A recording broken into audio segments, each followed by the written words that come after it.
Our today's topic is Thevenin's theorem. So firstly we will discuss why Thevenin's theorem is required to be studied. Normally we have studied mesh analysis. Through mesh analysis we can find the current in any resistance wherever we want by using assuming the current in different meshes and then finding those current I1, I2. So if I am asking कि R2 में current बताइए तो आप बता देते हैं I1 minus I2. So we have different ways. But if the circuit is complicated and you need to find the current, then it may be possible then number of variables like number of meshes can be 4. When the number of meshes are 4, number of equations formed will be 4 and it will become difficult and lengthy to solve such type of equations. So that method is easy but the solution through that method is lengthy. Now today we are going to discuss about the Thevenin's theorem, which is the compact form of solving any circuit. Through this method we can find the current in any resistance R1, R2, R3, RL. आपको जिसमें find करना है वो find कर सकते हैं, but we have to follow some steps. So it has fixed 4 step solution that we have to follow. So firstly we will discuss what is Thevenin's theorem. So any network जिसमें active elements हो, passive elements हो, bilateral हो या unilateral हो, ऐसे किसी भी circuit को एक्टिव यानी सोर्स, ये पैसिव है, रेजिस्टेंस जो पावर लेते हैं उसको हम पैसिव कहते हैं और ये एक्टिव है. ऐसे किसी भी सर्किट को हम किससे रिप्लेस कर सकते हैं? एक कॉम्पैक्ट सर्किट से हम रिप्लेस कर सकते हैं. जिस कॉम्पैक्ट सर्किट में that compact circuit equivalent circuit जिसको हम कहते हैं is consist of a voltage source and a series resistance. Okay, voltage source and a series resistance. Now your question will be there are 2 resistors. तो ये voltage source जो होता है इसका नाम होता है that name of this is VTH और VOC. VTH stand for Thevenin's voltage. इसके साथ एक रेजिस्टेंस सीरीज में लगता है RTH Thevenin's resistance. तो ये दोनों को हम सीरीज में लगा देंगे प्लस एक रेजिस्टेंस जिसमें हमें करंट फाइंड करनी है. तो ये इतने बड़े ये एक छोटा सा सर्किट है. ऐसे बहुत भी कॉम्प्लिकेटेड सर्किट आता है उसको हम सिर्फ इतने छोटे सर्किट से रिप्लेस कर सकते हैं. So what are the steps to draw this circuit? तो हमें स्टेप 4 में ये वाला सर्किट ड्रॉ करना है. स्टेप 4 में हमें ये सर्किट ड्रॉ करना है. तो ड्रॉ करने के लिए ये तो आपके पास पता होगा. क्यों? क्योंकि इसमें आपको करंट फाइंड करनी है. तो ये तो ऑलरेडी दिया होगा, क्वेश्चन में दिया होगा कि किस रेजिस्टेंस में फाइंड करना है. आरटीएच एंड वीटीएच ये दोनों आपको फाइंड करना है. तो main motive of this complete derivation is to find the value of VTH and RTH. Now how to find this VTH and RTH? These steps we are going to study now. See, step 1 for solving the Thevenin's theorem is remove the load. Okay, now first thing I will tell you what is load. Load means current आपको किसमें find करनी है, that is called load. So in this derivation we have to find the current through RL. इस पूरे circuit में अब आपको किसको फाइंड करना है? RL को फाइंड करना है. So let we'll see, we found it here. तो आपको करंट किसमें फाइंड करनी है? RL में फाइंड करनी है. तो आपको स्टेप 1 में क्या करना होता है? जिसमें करंट फाइंड करनी है उसी को आपको रिमूव करना है. तो स्टेप 1 रिमूव द लोड. ठीक है, एंड रीड्रॉ द सर्किट. तो रिमेनिंग सर्किट को आपको एज इट इज रीड्रॉ करना है and only you have to remove the load. तो स्टेप 1 का डायग्राम मैं यहीं पे ड्रॉ करती हूँ. ओके, तो रिमूव द लोड मतलब ये जो RL है इसको मैंने रिमूव कर दिया and remaining circuit you have to redraw. तो it will look like this. See, these 2 terminals are now open. Okay, no resistance is connected here. तो इनके बीच का वोल्टेज जो है उसको हमने जो वोल्टेज होगा दैट इज कॉल्ड VTH. जो आपने लोड रिमूव किया तो जो ओपन टर्मिनल हो गया उस टर्मिनल के अक्रॉस के वोल्टेज को हम क्या कहते हैं? VTH और VOC. VOC stand for open circuit voltage. So step 1 हो गया आपका, रीड्रॉ कर लिया आपने सर्किट, आपने स्टेप 1 किया ये. ओके, ये स्टेप 1 हो गया. अब ये जो VTH है इसके पास साइन नहीं है, प्लस माइनस. तो हम यहाँ पे इसको, ये एक वोल्टेज है तो इसको पास प्लस माइनस साइन होने चाहिए. You can assume any sign, here plus here minus. Okay, you can assume opposite also, so it may be possible your answer will be opposite. So yeah, this step 1 is solved. Now the step 2. Step 2 is find the VTH. जो आपने यहाँ पे voltage लिखा है इसकी value find करना है. Find VTH. This is the important step of Thevenin's. or I should say the most difficult or main problematic thing in this derivation. Okay, how to find it? तो see, again you have to use simple mesh analysis. तो mesh analysis के लिए कितने mash दिख रहे हैं आपको? 2 mash दिख रहे हैं, लेकिन 2 मैश में से एक मैश में मैंने करंट यदि ले ली I, ये वाले मैश में कोई करंट फ्लो नहीं होगी, no current, zero, sorry I will be 0. Why I will be 0? तो सी, यहाँ करंट फ्लो हो रही है, R1 में हो रही है, R2 में हो रही है और बैटरी में वापस से जा रही है.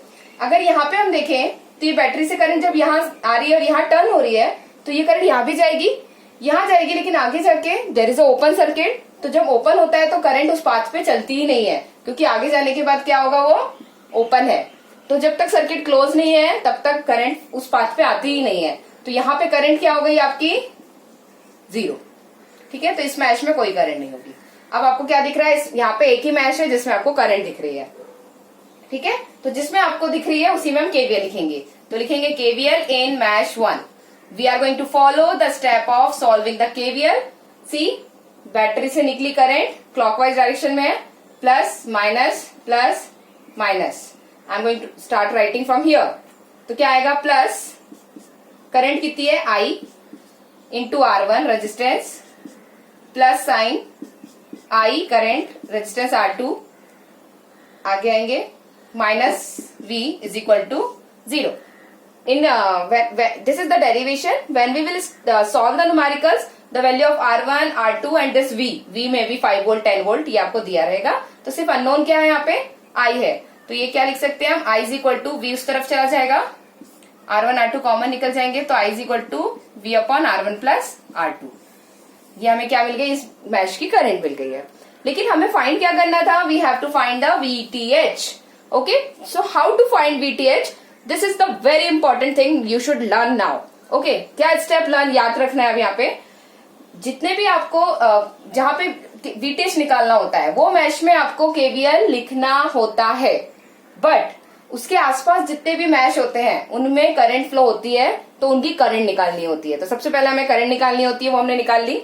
और अभी एक ही मैश था यहाँ पे, अगर एक आध मैश और होता कहीं तो उसकी भी हम करंट निकालते. और जब पूरी करंट्स निकल जाती हैं आसपास की, लेफ्ट राइट और अप डाउन जो भी मैश हो, उसके बाद हम फाइंड करते हैं VTH.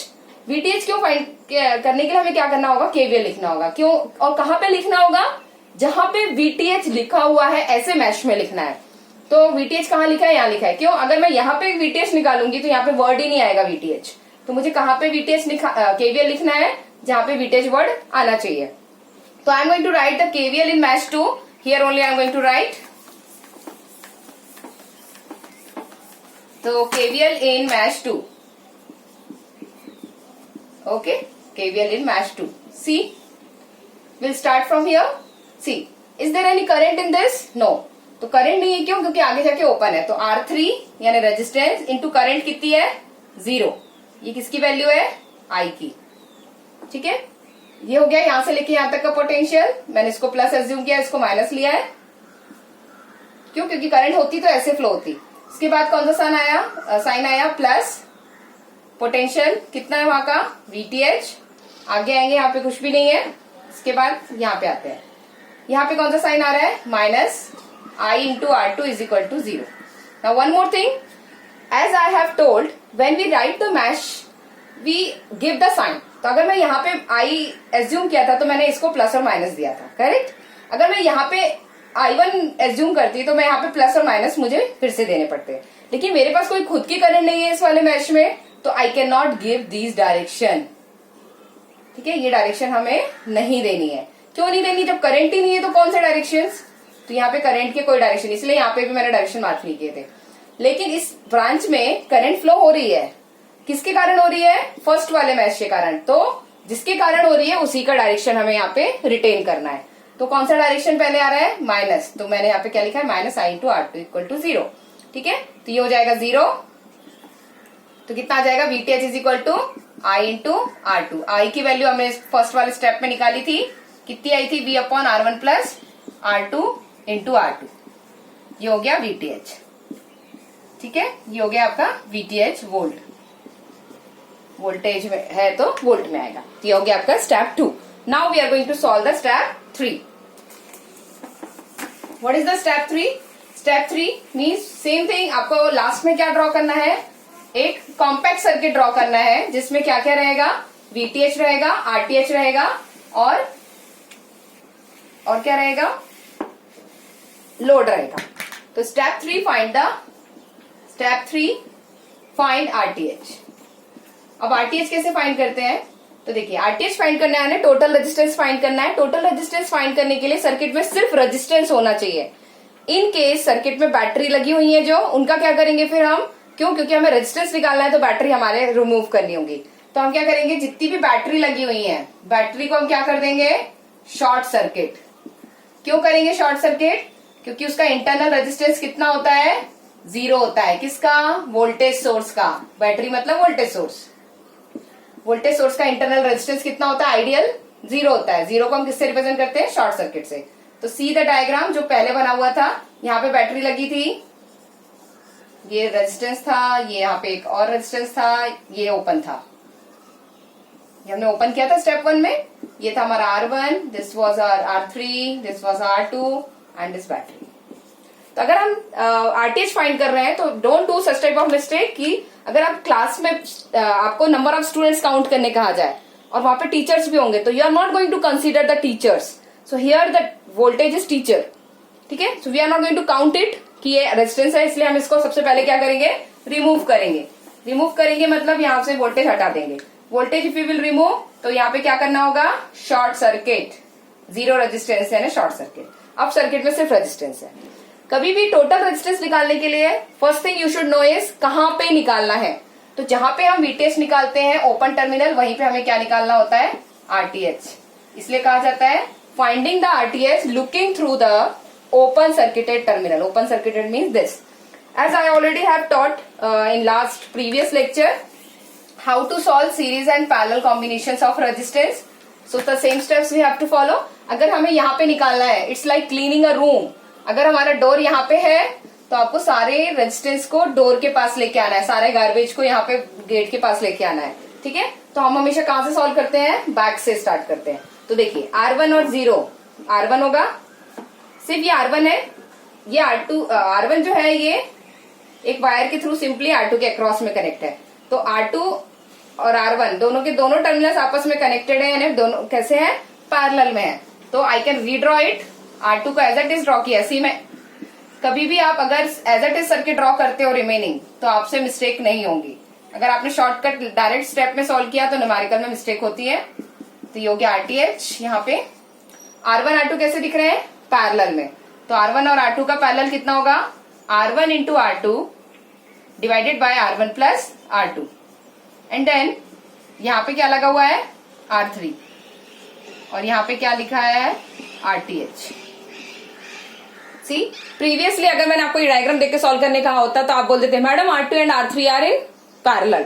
तो आपको कभी भी डिसीजन यहाँ पे नहीं लेना है। डिसीजन कहाँ से लिया जाता है, बैक टू फ्रंट, और यहीं पे आपका पूरा न्यूमेरिकल रॉन्ग हो जाता है। आप R2 R3 को पैरेलल कर देते। R2 और R3 तो बिल्कुल भी पैरेलल में नहीं है। R1 and R2 are in parallel, और फिर जो भी आएगा वो R3 के साथ सीरीज में है। तो RTH कितना हो जाएगा, RTH is equal to this and this are in series. तो RTH is equal to R3 plus R1 into R2 divided by R1 plus R2। ये मिल गया आपको RTH। प्रीवियस स्टेप में हमने VTH फाइंड किया था, अभी हमने RTH फाइंड किया है। अब हमारा है step 4। Step 4 is draw the equivalent circuit. कैसे ड्रॉ करना है स्टेप 4 में, इक्विवेलेंट सर्किट में क्या क्या होता है वो आपको पता होना चाहिए। Draw equivalent circuit. Equivalent circuit में क्या क्या होता है, तो इक्विवेलेंट सर्किट में दो मेन चीजें होती है। फर्स्ट इज VTH, यानी एक बैटरी होती है जिसका वैल्यू कितनी होती है, VTH। एक रेजिस्टेंस होता है जिसकी वैल्यू होती है, सीरीज में लगा होता है, RTH। और इनके साथ एक और रेजिस्टेंस लगा होता है जो हम स्टेप 1 में रिमूव करते हैं। क्या रिमूव किया था, RL, ठीक है। तो अब एक छोटा सा कॉम्पैक्ट सर्किट बन गया है। इस कॉम्पैक्ट सर्किट में यदि मैं आपको करंट फाइंड करने का हूं तो आप इजीली फाइंड कर सकते हैं यूजिंग KVL, ठीक है। तो कैसे KVL लिखेंगे, इसमें एक करंट एज्यूम करेंगे IL, यानी लोड करंट। क्या हो जाएगा, IL into RTH plus IL into RL by KVL minus VTH is equal to 0। IL common निकाल देंगे RTH plus RL is equal to VTH और IL is equal to VTH upon RTH plus RL।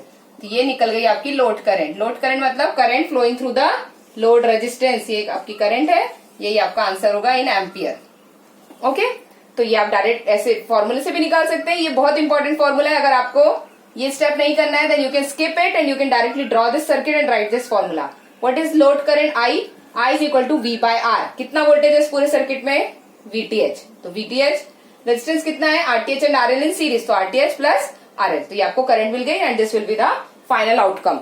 तो जिसमें से VTH RTH की value आपके पास सबकी values दी हुई होंगी, क्योंकि अभी हमने डेरिवेशन किया है same. You can put some values and calculate it.